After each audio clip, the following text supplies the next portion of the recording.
Thank you for coming to. Wow, I just did an opening for call center. Yeah, I did. All right, one of the Dan K reviews, and we're going to be reviewing today part 2 of Star Wars New Jedi Order RPG that we're playing. So previously, the characters were hunting the Redfin Nexu through this massive sanctuary. One Nexu has escaped through the forest, so our replica droid tracked through the forest. The rest of the party went to the main road and started going on the road. Fortunately, the Justin Chris characters, the Wookiee and the Gungan, those characters weren't able to make it that week, so we had them exploring the one forest where they thought they saw Nexu, and that's their little side trip. So the party went down the path, the path branch, they went down the right side of the path, and the other guy was on the far right side of the dome walking along. So, before they took this mission, I forgot to mention this last time, there was emphasis on this. Bring back the Nexu unhurt, undamaged. They want as a pet. And 2, any other Nexu in the place, you can stun them, but do not kill them. Do not hurt them. There's penalties if you do. So they're going down the path here, and they see one in a tree. It's positioning to jump at them, and they shoot. It falls right down. So I'm pretty sure it hurt its leg or something, but they didn't kill it, and it wasn't the one they're looking for.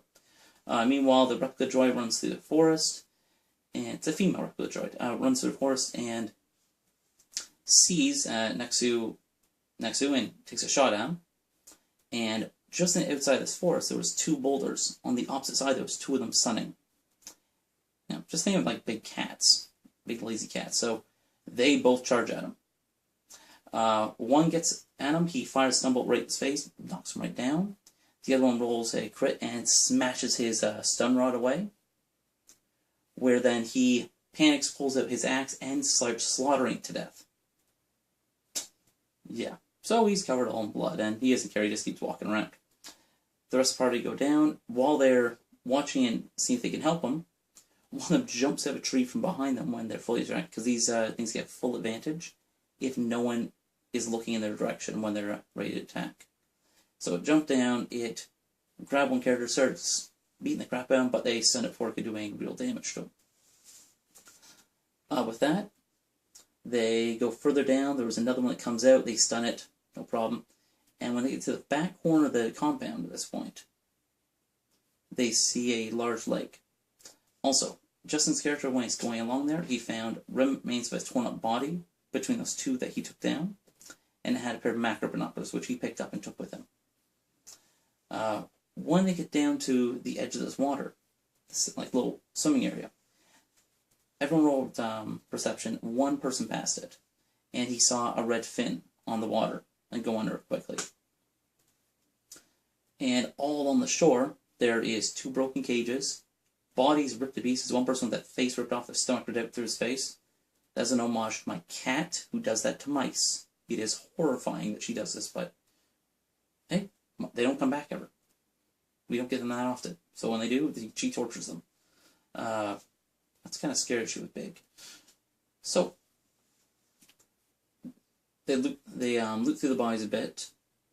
There is 3 thermal detonators. There is a heat sensor upgrade for your armor, which basically makes you immune to cold weather for one person. And they find a damaged data pad and a credit stick with about 400 credits on it. Nothing major. The data pad is damaged and corrupted. And a comm link, which immediately a character picks up and tries contact, but no answer on it. Now, at this point, they're all going on the edge. All of a sudden, they see this big thing jump out of the water. It is a Nexu. It is 3 times the size of a normal Nexu. It has purple tentacles coming out of its skin, and a big red fin. They found the right one. The mutant freak. It jumps down, grabs one of them, and jumps back in the water with them. While this happens, people get reactionaries, because they were standing prone waiting for something to happen, and they shot it midair, and it let go of them. So the guy lands in the shallow ends of the water, and he goes back under the water. At that point, the character just starts running for... Oh no, he stood his ground looking to get shot. Went around, it jumped, it did a full attack on another character and damaged him pretty heavily. But at that point, everyone just opened fire on him and knocked it right out. At that point, they were able to push it in to the cage because it was almost didn't fit. And then they proceeded to stun it every so often to make sure, because, god damn it, they figured out my plan. Because this thing would have actually, the stun bolts would have worn off in 2 hours, and everyone woke up and tried to break the cage. So they always had someone stand by, ready to stun the poor thing every time it woke up. They get back to Starport. I don't think they return the shuttle that they rented. And then they get to the ship, they load up on the ship. As they're loading it, the one comlink they picked up buzzes, and man says, "Hello, I was with the team, we went there, did you find anything on them?" And he said, no, but... And then one of them says, "Oh yes, we found a comlink." So the guy meets him, and he says, "Look, he's missing his arm, he looks half dead already. He was part of the team, they went on a job to get that, and that failed. And he was also on a job to pick up that comlink." He offered him all his money in his pocket, which was 300 credits, for that comlink. One of the characters says, "Oh, well, is that worth that much to you? I want 5,000. God's just like, "No, this is all I have. I failed that job, I lost my team, I'm going to give you 300 credits for that." And then they just kept trying to mock him and threaten him and trying to get more money out of him, and he's like, "Okay," walk away. And at that point, the Billy Mays character follows him and then starts trying to sell him things. So imagine if you went to a place, your friends all got slaughtered, you got out of there scared truth, you're missing an arm, that's in that thing's stomach probably they're loading on the freighter. So you lost your pay for that, you paid someone for a data chip that these guys picked up, you're offering the money for it, and then they turn you down, trying to extort you. And then there's this guy trying to sell you OxyClean and Mighty Hooks and all these wonderful devices when you have barely enough money to get off the planet. So, with a blank-eyed look, he looked and stabbed him in the stomach with just a regular knife. Just instead of sheer depression move.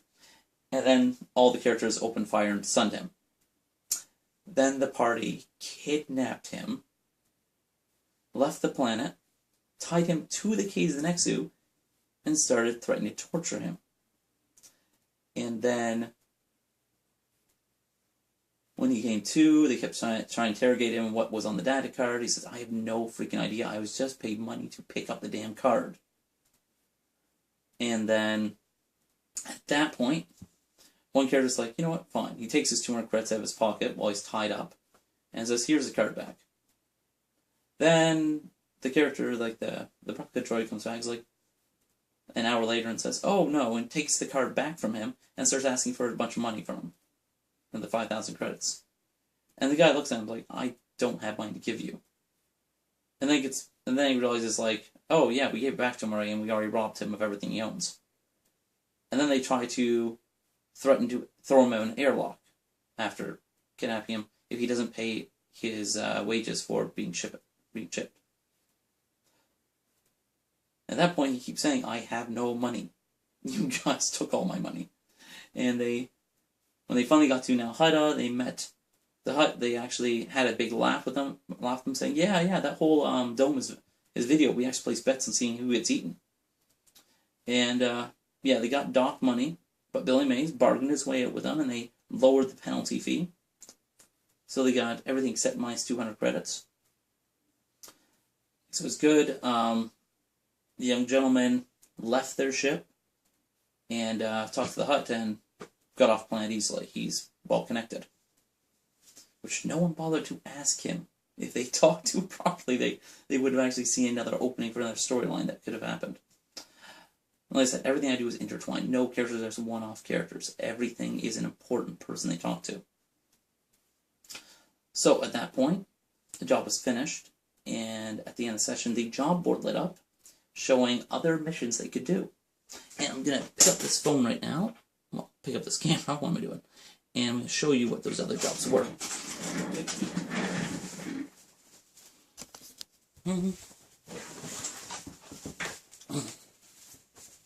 Alright, so there's our Star Wars map. Here is the job board. So, I bet we get Salute of the Hutt. There's the job that was just finished. And that's the next job to do. So they could do that one.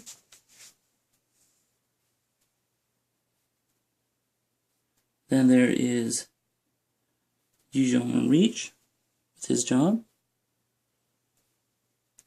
There is Jedi Nash with his job. Imperial Revenant, Major Tefel with his work.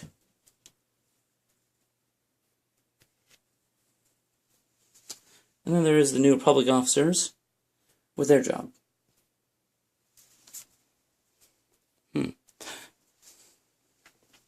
And all these jobs were set up.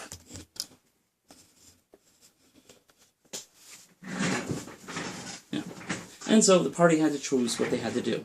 Which at that point is getting kind of late, no one really made a choice, so we pushed off the next session. Which I'll review the next time what happened with that session. Which actually was a very fun one. Yeah, so until next time. Thanks for watching.